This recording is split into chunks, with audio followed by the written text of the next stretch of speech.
नमस्कार मित्रांनो, स्वागत आहे तुमचं पुन्हा एकदा आपल्या यूट्यूब चॅनेलवर।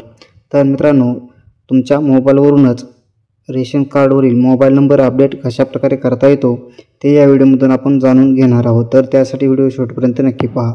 चॅनलवरती नवीन असाल तर आपल्या चॅनल सबस्क्राइब करायला विसरू नका।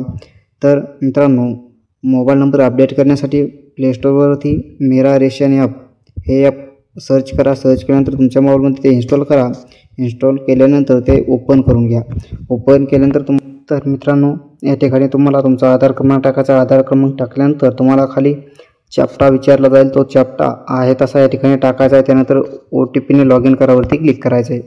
OTPने लॉग इनवरती क्लिक केल्यानंतर तुम्हाला OTP यशस्वीरित्या पाठवला याच्यावरती ओके वरती क्लिक करून तुम्हाला जो OTP येईल तो या ठिकाणी OTP टाकून घ्यायचा आहे। तर अशा प्रकारे OTP टाकल्यानंतर तुम्हाला सत्यापित करावरती क्लिक करायचं आहे। तर या ठिकाणी OTP यशस्वीरित्या पडताळावरती ओके केल्यानंतर तुम्हाला या ठिकाणी करेक्ट एमपिन ही या ठिकाणी सेट करू शकता, परंतु आपण स्किप करूया। तर स्किप केल्यानंतर तुमच्यासमोर अशा प्रकारे तुमचं डिजिटल रेशन कार्ड येऊन जाईल। तर यामध्ये तुम्हाला पेंडिंग मोबाईल अपडेट अशा प्रकारे एक ऑप्शन दिसेल, तर याच्यावरती तुम्हाला क्लिक करायचं आहे। तर याच्यावरती क्लिक केल्यानंतर तुम्हाला या ठिकाणी enable you to update mobile number for every family member अशा प्रकारे एक पॉपअप दिसेल, मेसेज दिसेल, तर त्याच्यावरती तुम्हाला ओके वरती क्लिक करायचं आहे। तर त्यानंतर तुम्हाला ज्या कोणाचा मोबाईल नंबर पेंडिंग असेल तर त्याचा या ठिकाणी नाव, एज आणि जेंडर दिसणार आहे। तर पुढे तुम्हाला व्ह्यू वरती क्लिक करायचं आहे। व्ह्यू वरती क्लिक केल्यानंतर मित्रांनो, तुम्हाला खाली मोबाईल नंबर एक ऑप्शन दिसेल, तर या ठिकाणी तुम्हाला तुमचा मोबाईल नंबर या ठिकाणी टाकून घ्यायचा आहे। मोबाईल नंबर टाकल्यानंतर खाली तुम्हाला सबमिटवरती क्लिक करायचं आहे। सबमिटवरती क्लिक केल्यानंतर OTP यशस्वीरित्या पाठवला, म्हणजे तुम्हाला ज्या नंबर तुम्ही या ठिकाणी टाकला त्याच्यावरती एक OTP जाईल।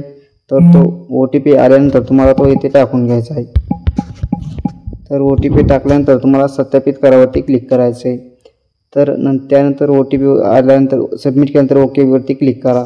त्यानंतर मित्रांनो, तुमच्यासमोर your request has been successfully submitted to district food and supply officer अशा प्रकारे एक ऑप्शन दिसेल। तर यामध्ये तुम्हाला रिक्वेस्ट ID आणि तुम्ही सबमिट केलेली या ठिकाणी मोबाईल नंबर सबमिट केलेला डेट आणि टाईम दिसणार आहे। तर याला ओके करून घ्यायचं आहे। तर मित्रांनो, तुम्हाला ह्याची हिस्ट्री कशी चेक करायची, तर तुम्हाला या ठिकाणी 3 लाईन दिसतील, त्याच्यावरती क्लिक करायचं आहे। त्याच्यानंतर तुम्हाला हिस्ट्रीवरती क्लिक करायचं आहे। हिस्ट्रीवरती क्लिक केल्याबरोबर तुम्हाला या ठिकाणी तुम्ही मोबाईल नंबर अपडेटचा या ठिकाणी रिक्वेस्ट टाकली होती, तर त्याचे नोट तुम्हाला त्या खाली दिसून येणार आहे। तर इथे request has been send to state level is pending at state level अशा प्रकारे या ठिकाणी इथे दिसून येणार आहे। तर अशा प्रकारे तुम्ही घरबसल्या तुमचा मोबाईल नंबर रेशन कार्डमध्ये अपडेट करू शकता।